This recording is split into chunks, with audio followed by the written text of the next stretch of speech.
al padre espiritual, padre ministerial.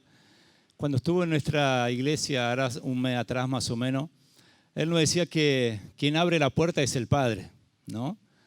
Es la enseñanza que nos dejó, y yo creo que esta es una puerta que Él me abre a mí, como padre ministerial, me abre para yo poder estar en este lugar. Y yo creo que cada uno de los que está presente en este lugar y que todavía quizá no ha tenido esta oportunidad de estar en este lugar o de este lado, yo le digo, prepárese. Prepárese porque en algún momento va también a estar en este lugar. Y va a tener la misma ansiedad que tengo yo en este momento. Sí, pero el Señor dice que debemos echar todas nuestras ansiedades sobre Él. Sí, toda nuestra ansiedad sobre Él. Así que yo le echo toda mi ansiedad sobre el Señor. Le invito a que se ponga, a que tome su asiento, por favor. Voy a empezar de atrás para adelante. ¿Sí? Siempre uno empieza de adelante para atrás, pero creo que con lo que cantábamos recién, es algo que había escrito para poder cerrar el mensaje de esta tarde, pero lo voy a hacer para comenzar. En vez de cerrar, voy a comenzar. Y la frase es esta. Lázaro no era apóstol. Lázaro no era apóstol, pero era amigo de Jesús. Lázaro no era apóstol, pero era amigo de Jesús. Estar en la intimidad y en lo secreto siempre será mejor que el título. Estar en la intimidad y en lo secreto siempre será mejor que el título. Entonces, yo no sé qué título tienes. Yo no sé cuál es el título que Dios te ha dado para que desempeñes en el campo ministerial.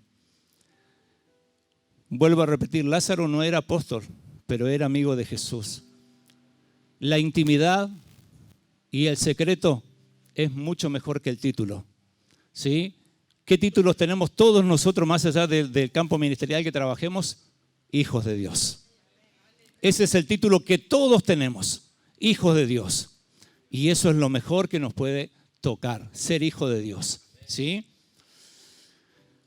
Amados, qué lindo que es poder ser el servidor esta tarde de cada uno de ustedes. Y hablar de intimidad, y si yo preguntara, y vamos a traerlo a lo personal, ¿sí? A las relaciones personales de cada uno. ¿Cuántos tienen un amigo o una amiga íntima o íntimo? 1, 2, 3, 4, 5. Del 100%, creo que si somos el 20%, estamos siendo generosos. ¿Y por qué es tan difícil tener amigos íntimos? Según una definición dice que intimidad es una relación muy estrecha y de gran confianza. Es un terreno confidencial que decidimos desde nuestra libertad personal compartir con alguna persona, no con todas. No con todas. Yo puedo conocer parte de su vida, puedo conocer parte de su ministerio, pero la intimidad, lo íntimo suyo, no lo conozco. Y muchos podemos tener a Dios como nuestro amigo más íntimo, al único que le contamos todo. Y es así hacia donde vamos. Porque si hablamos de intimidad o hablamos de íntimo, hoy se hacen muchos recitales y todas estas cosas y todo le ponen desde lo íntimo, en lo íntimo, y allí vamos, ¿sí? Todo en una adoración al Señor y está todo bien. Pero lograr la intimidad que yo creo que debemos de lograr en estos días que vamos a estar aquí y en cada una de las palabras que se compartan, yo creo que si logramos meternos en esa profundidad y en esa intimidad, seguramente que va a servir mucho para nuestro ministerio. Muchísimo. Si tomamos las armas que podamos en estos días recibir, eso sí que va a ser grandioso, ¿sí? Entonces la intimidad te abre la puerta a lo secreto. La intimidad te abre la puerta a lo secreto.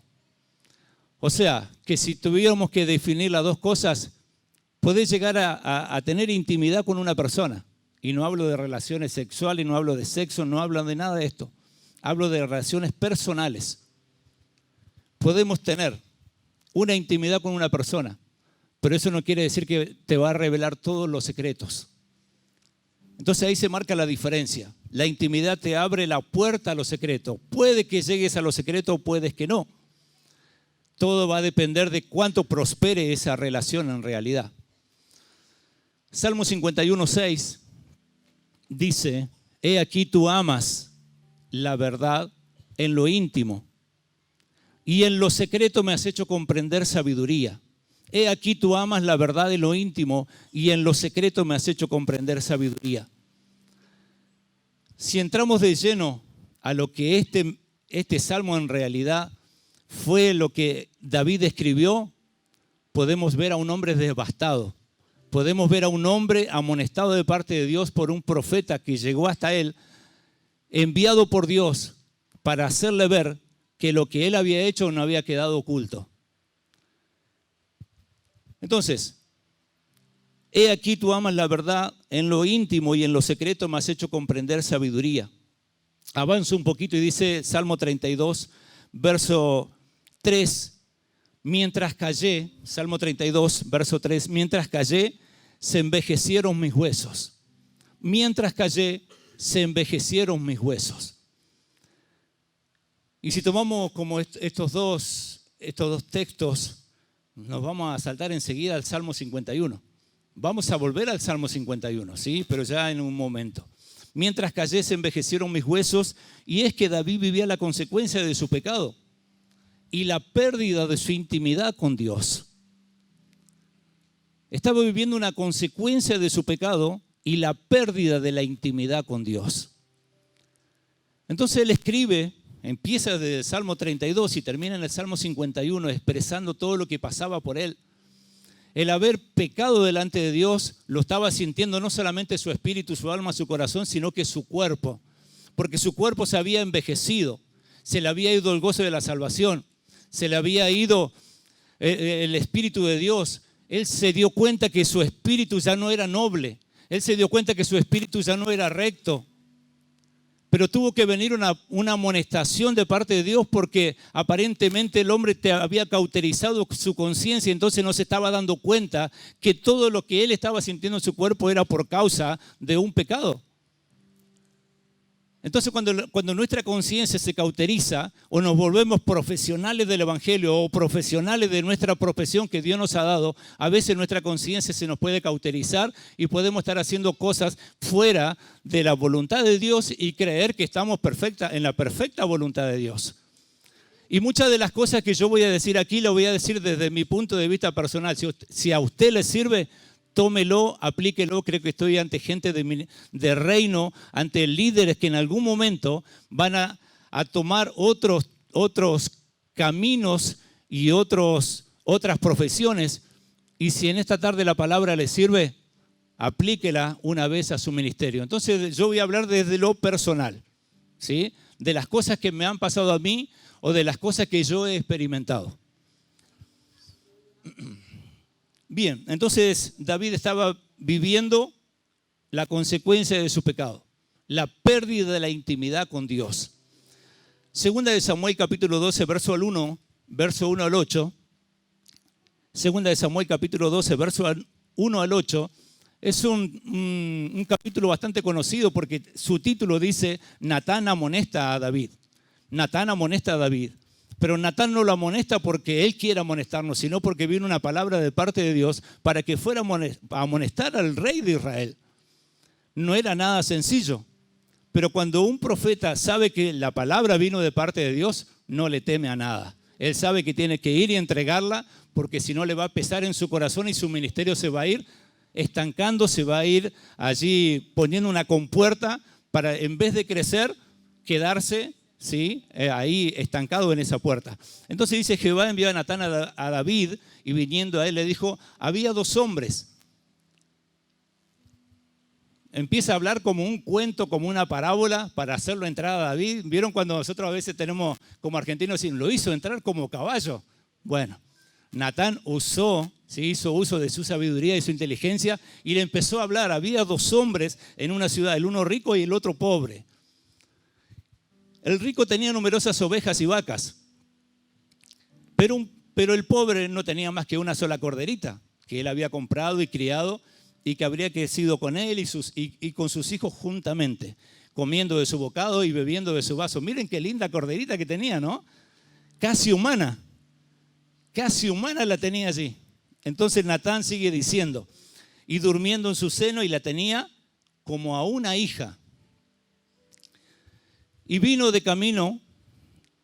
uno de camino al hombre rico, y este no quiso tomar de sus ovejas y de sus vacas para guisar para el caminante que había venido a él, sino que tomó la oveja de aquel hombre pobre y la preparó para aquel que había venido a él. ¿Sí? Entonces se encendió. Claro, acá David vio algo injusto. Dijo, esto como rey no lo puedo permitir. Entonces él dice, entonces se encendió el furor de David en gran manera contra aquel hombre y dijo a Natán, vive Jehová que el que hizo tal cosa, que el que tal hizo es digno de muerte. Y debe pagar la cordera con 4 tantos porque hizo tal cosa y no tuvo misericordia. Y ya empieza a desencadenar en un final en el cual David se va a encontrar con su propio pecado. Entonces dijo Natán a David, tú eres aquel hombre. Sin vueltas, tú eres aquel hombre. Imagínense si en nuestro ministerio viene un profeta enviado y dirigido por Dios. Y yo creo que va a ser bastante prudente y nos va a llamar a un costado y nos va a decir, esto es lo que te dice Dios. Si crees que estás haciendo las cosas tan bien. Y hubo una palabra hace un tiempo atrás que me golpeó muy fuerte y se la quiero compartir. El que Dios nos esté bendiciendo no quiere decir que Dios nos esté aprobando. El que Dios te esté bendiciendo no quiere decir que Dios te esté aprobando. Y esto me golpeó fuerte en mi corazón y en mi espíritu. Dice entonces, dijo Natán a David, tú eres aquel hombre. Así ha dicho Jehová, Dios de Israel, yo te ungí por rey sobre Israel y te libré de la mano de Saúl.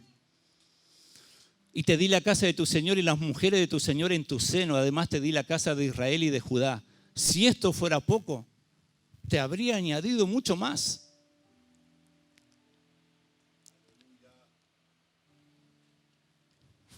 David fue retirado del reino. Siguió siendo rey. Dios lo siguió bendiciendo. ¿Aprobaba lo que él hacía? Entonces a veces nosotros nos confundimos. Creemos que porque Dios nos sigue bendiciendo, estamos siendo aprobados por Dios. Y son dos cosas totalmente diferentes. Son dos cosas totalmente diferentes. Entonces, siempre que Dios nos bendiga, que vaya de la mano con que Dios nos apruebe. Dios nos apruebe en lo que estemos haciendo. Porque no vaya a ser cosa que le estemos errando mal y allí vamos a empezar a padecer tantas consecuencias. Y sabe que no es solamente consecuencia para quien está liderando un ministerio, sino para todas las familias que vienen detrás. Entonces el peso de las almas a nosotros nos tiene que pesar. Pero vuelvo a decir, cuando la mente se cauteriza, creemos que tenemos que seguir y seguir y seguir porque es lo que Dios nos puso en las manos. Pero a veces no lo estamos desarrollando como deberíamos desarrollarlo. Yo le dije, yo voy a hablar desde mi punto personal de lo que he vivido como experiencia. Entonces, ¿qué fue lo que David hizo? Mató a Urías, Eteo, se quedó con su mujer Betsabé, tuvo un hijo con esa mujer y el profeta Natán le dijo, ese hijo morirá. Y ese hijo murió. 7 días estuvo y ese hijo murió. Después volvió a quedar embarazada Betsabé y de allí nace Salomón, el gran rey de Israel, el hombre más sabio, considerado el más sabio de la tierra, nació de esa unión. Entonces el Salmo 51, del 1 al 8, voy a leer algunos versículos solamente nada más. David dice en el verso 8, hazme oír gozo y alegría y se recrearán los huesos que has abatido. Esconde tu rostro de mis pecados y borra todas mis maldades. Crea en mí, oh Dios, un corazón limpio, renueva un espíritu recto dentro de mí. No me eches de delante de ti, no quites de mí tu Santo Espíritu. Si empezamos a poner en balanza todas las cosas que David perdió, podemos decir su ministerio no va más. Su reinado, Dios lo tendría que haber corrido de un plumazo. Pero sin embargo Dios no lo hizo. Ahora quedará en nuestros pensamientos, ¿por qué Dios dice que David era un hombre conforme a su corazón? Y podemos analizarlo al derecho y al revés. Y quizá en nuestra mente no entre la razón por qué Dios dice que David era un hombre conforme a su corazón, si tenía este tipo de actos. Total decisión de Dios. Ahí no nos vamos a poder meter, total decisión de Dios, ¿sí? Entonces David lo que pasó en este salmo es que él perdió la intimidad, perdió la comunión con Dios. Y dígame, para nosotros como cristianos, no hay nada peor que perder la intimidad y la comunión con Dios. La empezás a remar en dulce de leche. Querés hacer una cosa, nada te sale. Es porque Dios no te está probando. Seguís estando en el mismo puesto, pero Dios no te está probando lo que estás haciendo. Y la gente te puede mirar desde afuera y decirte qué tremendo pastor que es. Qué tremendo matrimonio pastoral que es. Pero vos sabés que en tu intimidad le estás fallando a Dios. Y no hay cosa peor que fallarle a Dios. No hay cosa peor que fallarle a Dios. Y David se dio cuenta cuando Natán vino a él el tremendo error que había cometido. Entonces, a veces no dimensionamos las consecuencias. Para la gente que no entiende a Dios o que no conoce a Dios, no sabe lo que es perder la comunión con Dios. No sabe lo que es no tener intimidad con Dios, porque no lo conoce. Pero nosotros que lo conocemos, que conocemos su espíritu, que conocemos de dónde Dios nos sacó, de cómo Dios fue transformando nuestras vidas, que no conocen nuestro corazón al derecho y al revés, ¿qué le quiere venir a esconder a Dios? ¿Qué le quiero esconder yo a Dios? Si Dios me conoce. ¿Voy a ir a lo profundo de la mar a esconderme? ¿Voy a ir a lo alto de los montes a esconderme? No puedo salirme de Él. No hay forma de salirse de Él. Entonces David entendió que todo esto lo había perdido. Ahora bien, necesitamos como David una amonestación de parte de Dios. Yo puse aquí un palmetazo atrás de la oreja. Yo no sé usted, pero a mí en algún momento me dieron ese palmetazo atrás de la oreja. Y te queda del oído zumbando por un buen ratito. Y esto fue lo que hizo Natán con David. Le dio una amonestación, un palmetazo atrás de la oreja para que se dé cuenta de lo que había hecho. Entonces nosotros necesitamos muchas veces una amonestación de parte de Dios de esa misma manera para darnos cuenta que hemos perdido la pasión, que hemos perdido la motivación, que ya no somos los mismos que comenzamos cuando comenzamos el ministerio, que la pasión por las almas se nos ha ido enfriando un poquito, que la comunión con Dios ya no es tal como cuando dependíamos completamente de Él, que la comunión ya no es tan buena como cuando no sabíamos ni un versículo siquiera de la Biblia, pero Dios nos dijo, vas a tener un ministerio pastoral. Y no sabíamos nada de Dios. Y hoy no queremos hacer los profesionales del Evangelio. Entonces yo creo que es mejor ser amigo de Dios que el título. Nunca pongamos el título delante de Dios. Presentate como amigo, presentate como hijo. Eso es lo mejor que podemos hacer. Es lo mejor. Si el título me lo dio Dios. Si no le sirvo, Dios en un momento puede hacer así, traer a otro y poner a otro.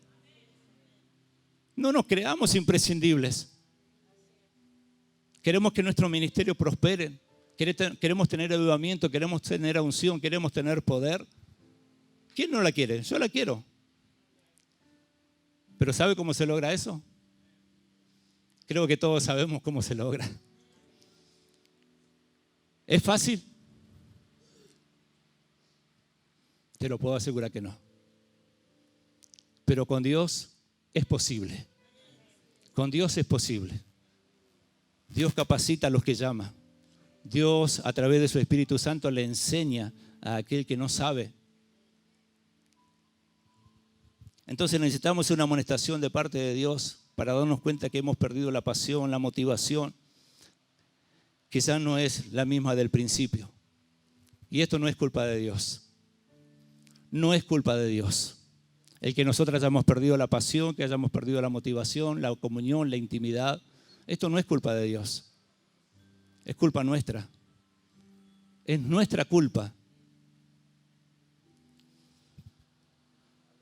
La comunión íntima con Dios y la presencia es lo que la iglesia necesitó. Y quizá la gran noticia es lo que la iglesia sigue necesitando. La comunión, la presencia es lo que la iglesia necesitó en un momento y es lo que la iglesia hoy sigue necesitando. No podremos hacer nada si no tenemos comunión con Dios, si la presencia de Dios no está en nuestras vidas. Pero lamentablemente este tipo de cosas está en decadencia. Este tipo de cosas está en decadencia. La comunión, la intimidad está en decadencia. Y si su ministerio está firme y usted se siente poderoso en Dios, gloria al Señor. Manténgalo así, encendido. Póngale fuego como sacerdote, como dice la palabra del Señor. Cada mañana póngale un leño ahí para que no se apague. Pero si en algún momento se apaga, recuerde esta palabra. No la mía, lo que dice la palabra del Señor. Tráigalo a su memoria. Entonces todo esto está en decadencia y esto no es culpa de Dios. Como iglesia hay que volver a la oración intensa y profunda. Intensa y profunda. Nosotros con Eva y con mi suegra por más años todavía tenían su pastor Víctor López, un hombre que no ha tratado con muchas vueltas, ¿no? Él conoció al Señor allá por el año 1950, así que imagínense lo que era en aquella época el Evangelio. Un hombre que no tenía ni segundo grado, pero Dios trató con él. Dios trató con él. Él contaba que había aprendido a leer con la Biblia, que Dios le enseñó a leer. Él vivía en una casita esa de adobe y en un tiempo el Señor empezó a tratar con él. A las 3, 4 de la mañana le golpeaban las manos. Miraba por la ventana, nadie. Otro día le tiraban piedras en el techo, más o menos a la misma hora. Salía a mirar, nadie. Pero pasado unos días él se dio cuenta que era el Señor que lo estaba llamando a orar a esa hora de la madrugada. Y Dios lo empezó a capacitar y empezó a tener más comunión con Dios, más intimidad con Dios. Cuando él murió hace un par de años atrás, tenía una iglesia de entre 300 y 400 miembros. ¿Cuántos de nosotros quisiéramos tener ese tipo de iglesia, no? Un hombre que no sabía leer, un hombre bruto, por donde usted lo viera. Pero él se ponía en el púlpito, la presencia de Dios estaba con él. ¿Sabe cómo logré esa presencia?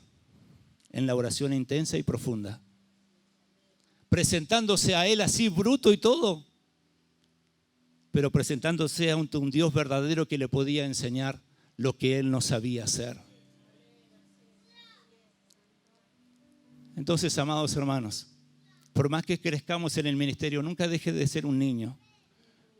Nunca deje de ser el niño que no conocía nada de Dios. Nunca deje de ser ese niño que venías a Dios diciéndole: Señor, quiero que me enseñes. Quiero que me reveles tu palabra porque no la entiendo. Sé ese niño sincero con Dios. Esa niña sincera con Dios. No porque hoy te aprendas y hayas hecho curso y todo lo que... No lo quieras asombrar a Dios. No lo querramos asombrar a Dios. Presentémonos así humildemente, siempre con un corazón contrito y humillado, y Él no te va a despreciar jamás. Jamás te va a despreciar. Jamás. Esto es lo que Dios está necesitando, que volvamos a Él. Que volvamos a una comunión íntima con Él. Él se manifestará en forma poderosa, te lo puedo asegurar. En forma poderosa lo va a hacer. Pero necesitamos. Si nuestros ministerios se enfrían, si nosotros nos enfriamos, no es culpa de Dios. Es que hay algo que está fallando en nosotros. Hay algo que está fallando en nosotros. Entonces, como iglesia necesitamos volver a la oración intensa y profunda. Como dice Mateo capítulo 6, verso 6.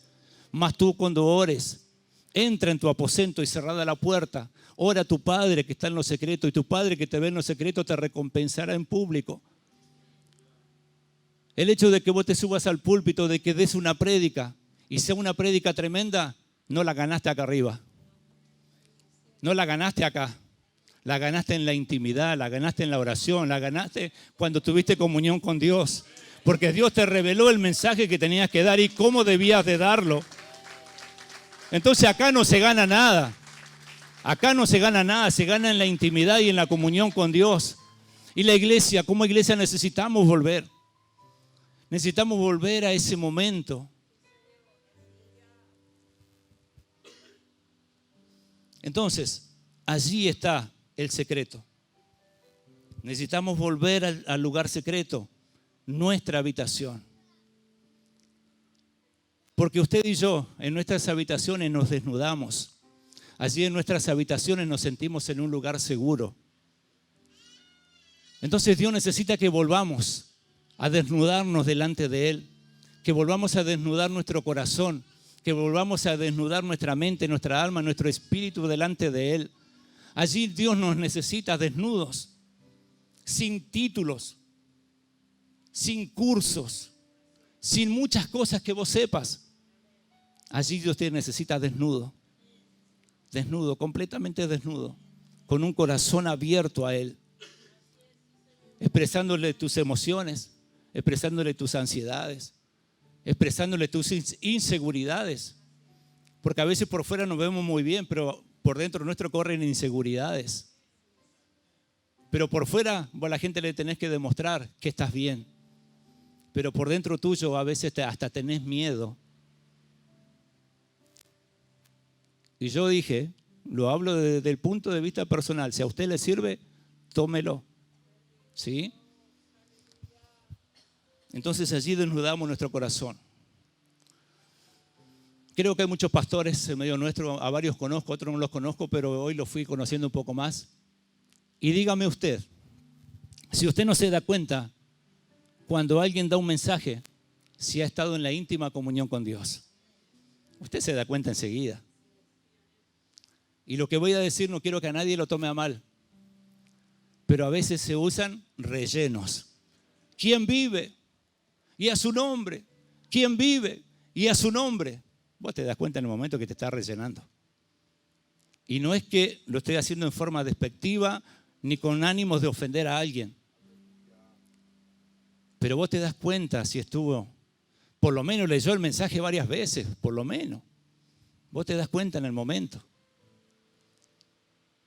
Entonces que a nosotros no se nos note que no hemos estado en íntima comunión con Dios. Que no se nos note. Y no es que vengamos a caretearla, sino que realmente hayamos estado en esa íntima comunión con Dios. Queremos avivamiento, yo le decía. Queremos avivamiento, sí. Y vamos a poder tener avivamiento. Pero nosotros necesitamos la práctica diaria de intimidad y de comunión con Dios. Esas dos cosas nos van a llevar al secreto, a descubrir lo secreto de Dios. Un pianista dijo en una oportunidad, si yo dejo de practicar el piano un día, nadie se da cuenta. Si yo dejo de practicar 2 días el piano, yo me doy cuenta. Ahora, si yo dejo 3 días de practicar el piano, todos se dan cuenta.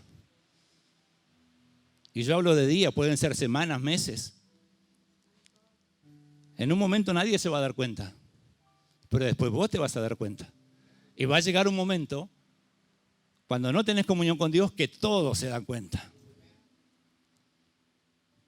Muchas veces usted puede tomar la vida de un boxeador como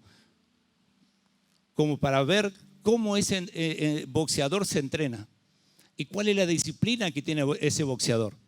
Si ese boxeador se entrenó, se alimentó bien, es disciplinado, ese boxeador sabe cuando sube al ring, sube totalmente confiado.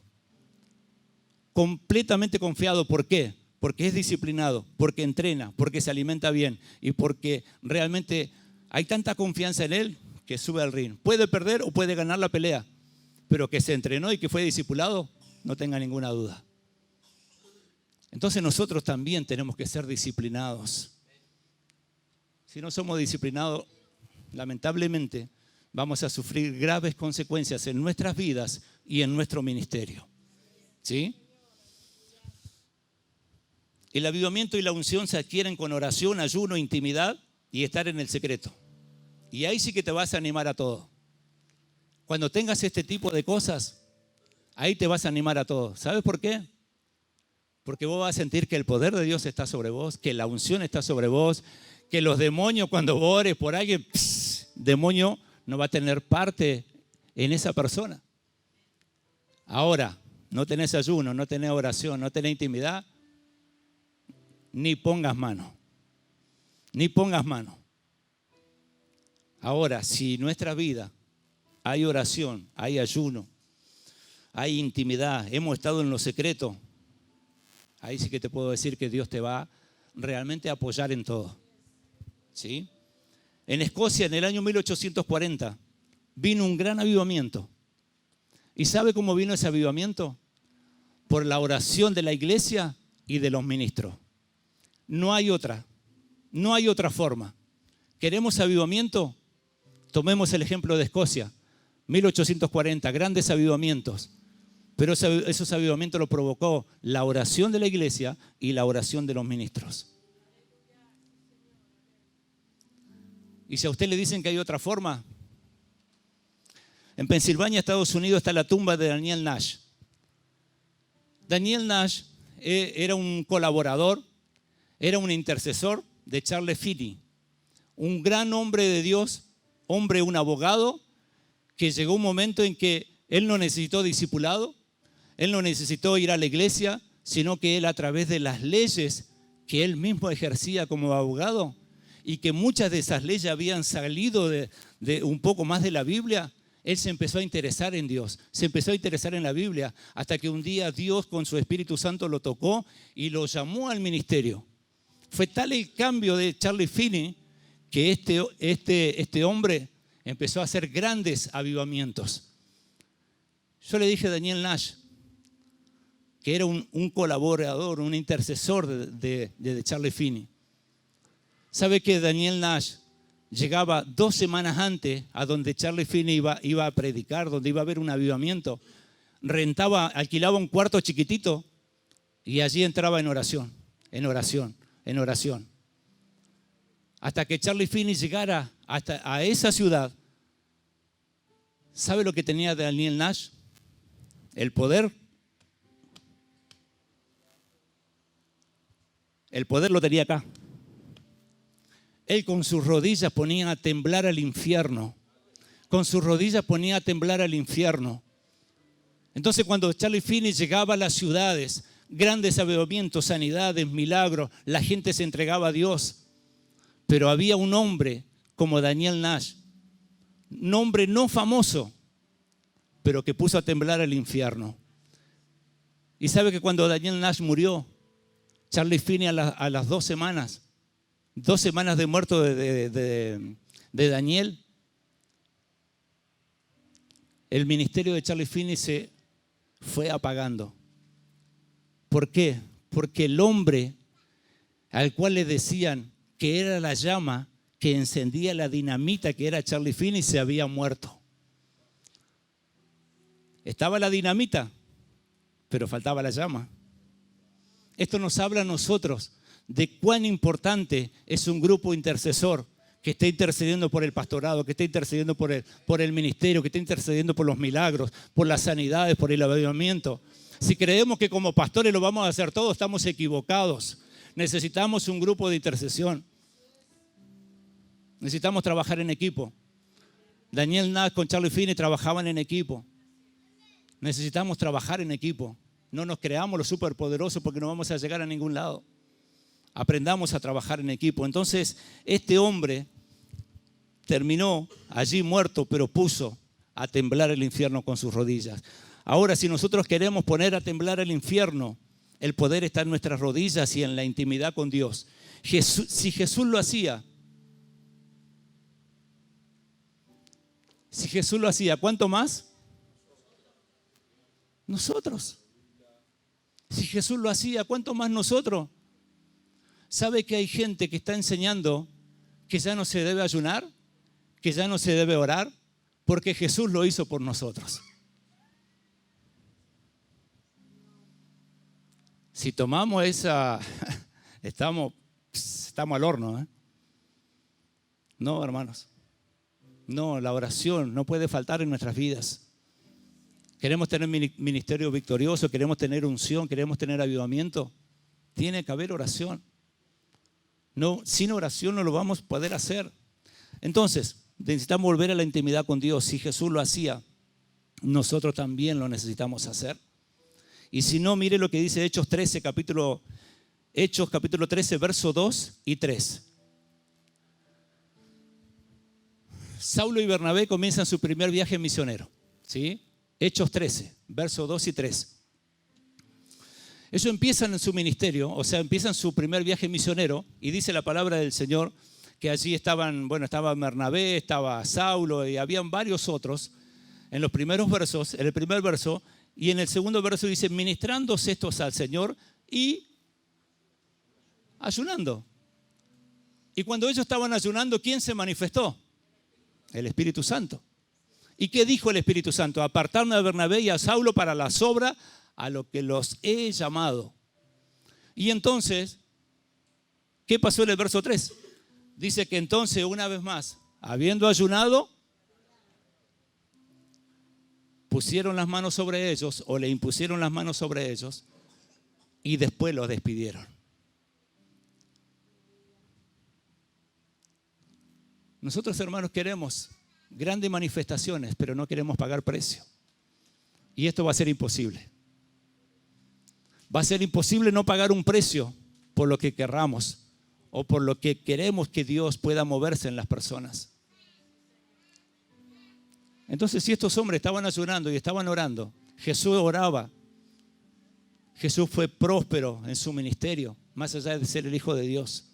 Pero estuvo 40 días y 40 noches orando, ayunando, reprendiendo al diablo, a sus demonios, con la palabra. Necesitamos volver a las Escrituras.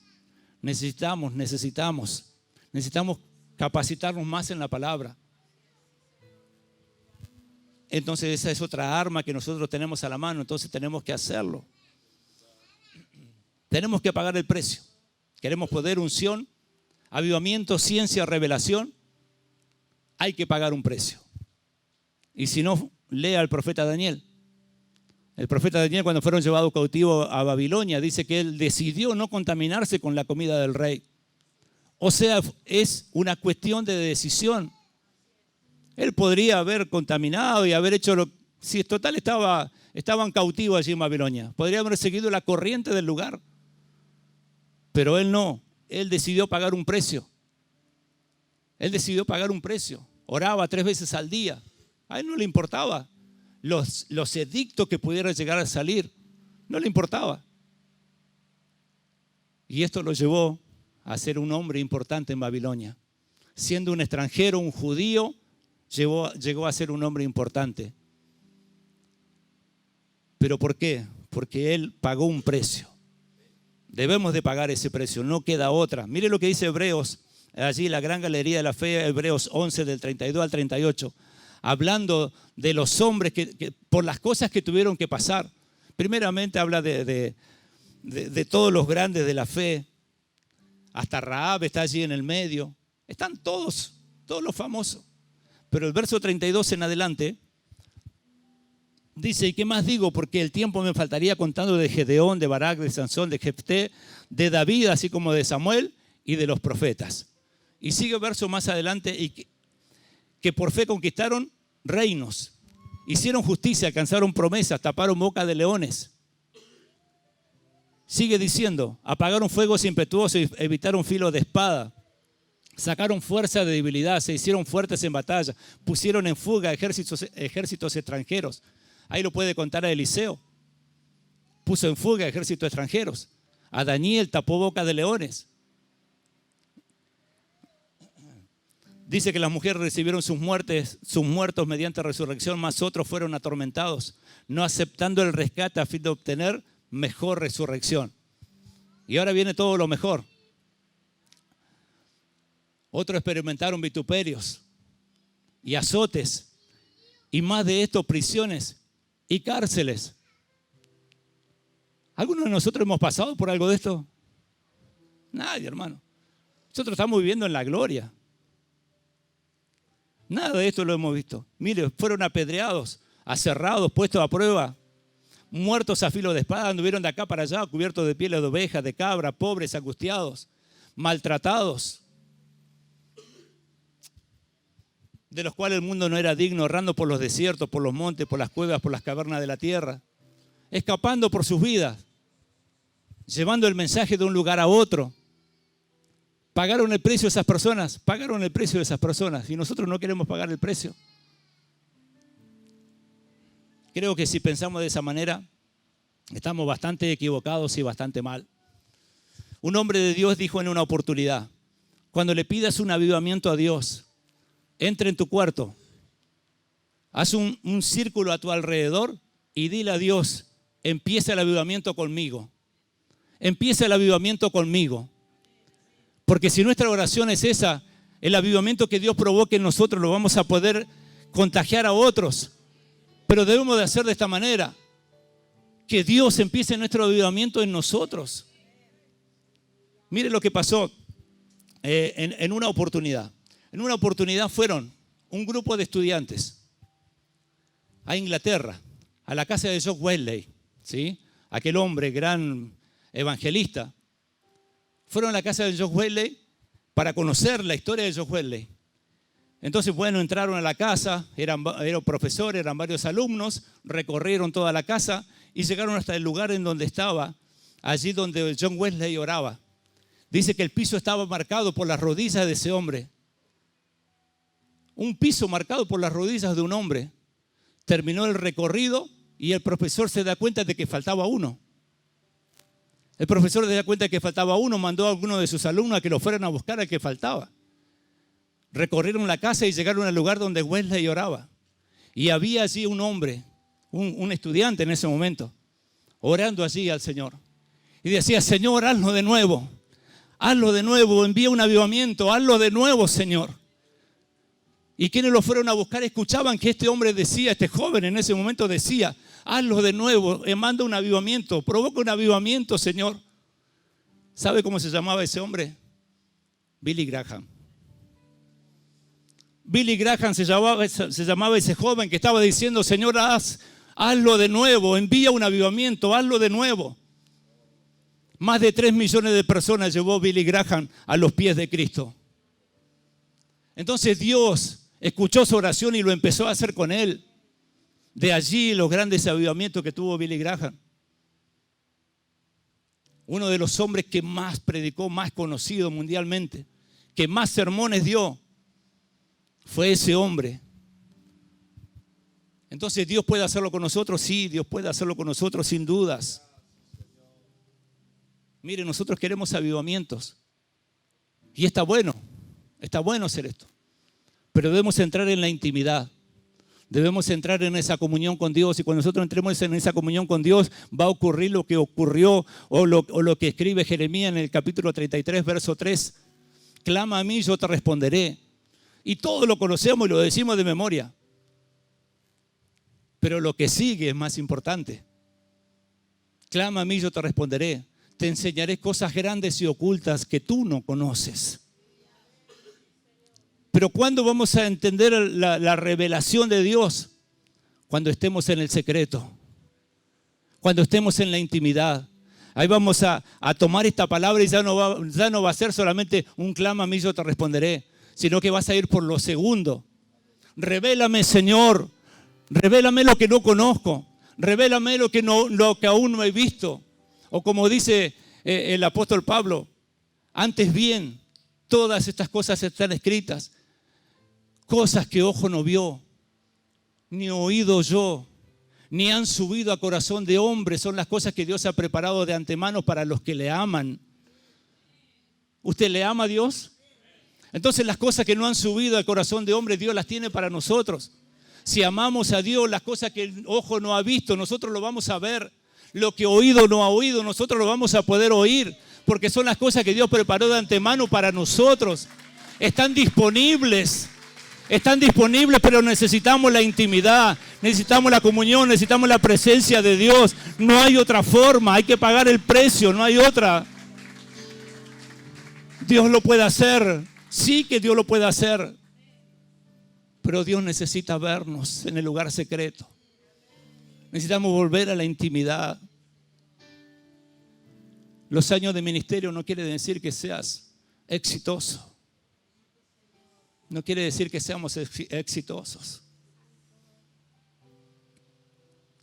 Ya casi voy terminando. Ezequiel 47. Ezequiel 47 nos habla de 4 niveles espirituales. Ezequiel 47 dice que se midieron 1000 codos y el agua les llegó hasta los tobillos. Un nivel espiritual. Se midieron otros 1000 codos, las aguas les llegó hasta las rodillas. Se midieron otros 1000 codos y el agua les llegó a los lomos. Se midieron 1000 codos más y ya no era posible cruzar, sino a nado.